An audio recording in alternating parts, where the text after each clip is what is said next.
But she returned last week to discuss this ridiculous story with Mark Stein, who was filling in for Tucker over Thanksgiving. And real quick, we've gotten some complaints from folks in the past saying it's mean how I've been calling her Crazy Cathy. And you know, my thing is that she's the one who agreed to be called a liberal Sherpa, which is almost as bad, if not worse, so I don't really feel bad about it. Anyway, this video is about a British university that recently put out an internal memo to their faculty telling them not to use capital letters and all caps words because it might frighten or trigger the students or otherwise weaken their productivity. So yeah, it's not just us in America having problems with snowflake culture. This has spread all over Western society, unfortunately. So let's watch Cathy try to defend the university here, and then I'll expand on the story and tell you what I think. Cathy Areu is the founding publisher of Catalina magazine, and this show's liberal Sherpa. I would give her a round of applause, but Manchester University says we have to use jazz hands. So welcome, Cathy. Thank you. What's the defense of banning capital letters? Netiquette. So etiquette for the internet. So it's netiquette. So it's being appropriate. So if you don't want to offend or hurt someone who's receiving your message, if you want to write what you mean and mean what you write, then you would want to not yell at that person. And it goes back to the 40s and the 70s where they said all caps means yelling. So by saying don't in all caps, you're yelling at a person. Now, when they said that, that was on manual typewriters. Typewriters, believe it or not. Back in the 40s, they said if I am, actually an author came out and said, if I'm using all caps, I am yelling. And then in the 70s, they said, if I use all caps, this is out of anger, this is rage. So now in the age of Twitter and social media, all caps is yelling. Well, they've gone a bit far. No one said with a manual typewriter that you're traumatizing people if you're, you know, typing with the caps lock on. No social media. They say now that capital letters are traumatizing to these students. Cathy, you notice there it says Tucker Carlson in capital. Oh my gosh, are you traumatized? yes. Oh, well, he's yelling at me. Is there a doctor in the house? Can we get someone in here? Tucker is traumatizing, but he'd be traumatizing in lowercase like K.D. Lang or E.E. Signs Cummings. are different. I mean, this is meant to just splash and come out at you, but when you're at your screen and this comes through to you at your screen, they're saying it causes anxiety. No, but it doesn't. And they don't want students to have anxiety. And why does clapping cause anxiety? Oh, well, clapping has nothing to do with netiquette. They're saying that some students might be upset with the loud sounds, maybe migraines. Well, why doesn't this remind? If I had an audience, if I gave a speech and the audience all went, I'd think, my God, I'm in some 19th century minstrel show. Now I'm traumatized by the racism. Right. Well, it seems so odd, but in 10 years and we go somewhere and everyone's doing this, it'll seem normal. Yeah. So, well, hasta la vista, baby. Well, count me out if we. Don't yell at me. Okay, Cathy.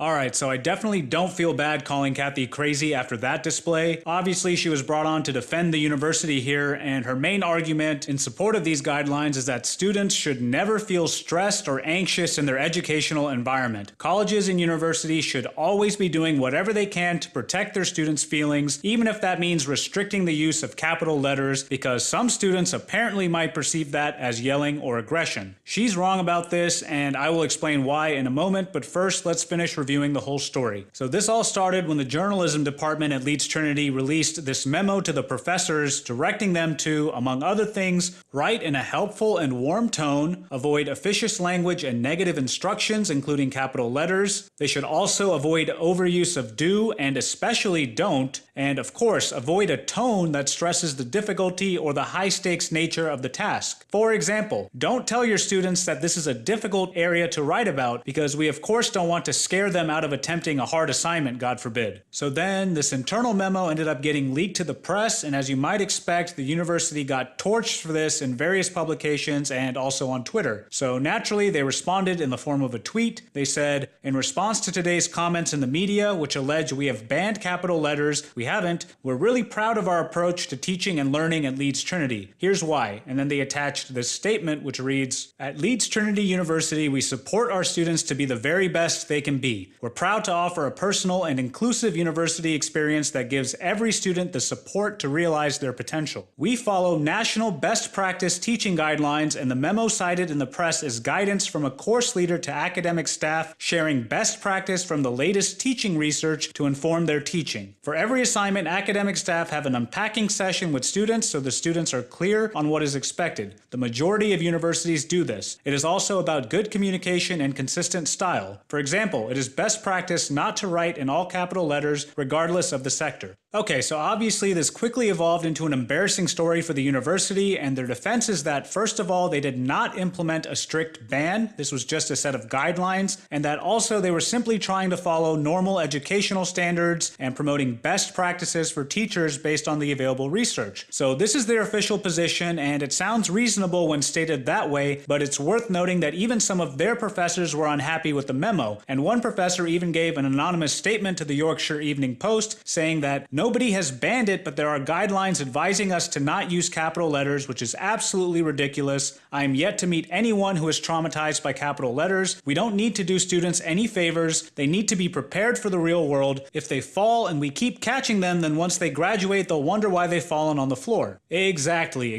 right. So here's my view on this, and then I do want to get your thoughts in the comments. In principle, I'm all for universities staying up to date with the best teaching practices based on research and data, but I think it's pretty clear from this story and other examples that there's a problem with some of the assumptions and objectives underlying these studies. There's this faulty and dangerous belief that students must always be shielded from experiencing negative emotional states, and this belief has apparently infected most of our learning institutions in the West. You see it not only at the university level, but even as early as grade school, and also in many businesses and companies as well, especially the big tech companies. And it all stems from this SJW ideology, which tells administrators that if your students are feeling stressed or anxious or offended about anything, then you must be doing something wrong as an institution, and therefore you have an obligation to remove as many of these triggers as possible. I completely disagree with this ideology. I agree instead with Jordan Peterson and Jonathan Haidt, who have said that the university's responsibility is actually to make their students uncomfortable, to bring them out of their comfort zone and educate them about the harsh and ugly nature of reality and history so that they can exit campus stronger, more capable, and prepared for the real world. So if given the choice between the school over-coddling my kid versus over-triggering and borderline bullying even, personally, I'd much rather they get the tough treatment because that's what the real world is like. And we need to start raising strong men and women in this country again, or we're probably going to lose it all someday. I mean, it's common sense, right? How is a generation of hypersensitive dependents going to defend our country and values? I think they'll get run over. Anyway, that's how I feel about it, but let me know what you think. Am I being too harsh? Let me know in the comments. Also, like, subscribe, share, all that good stuff.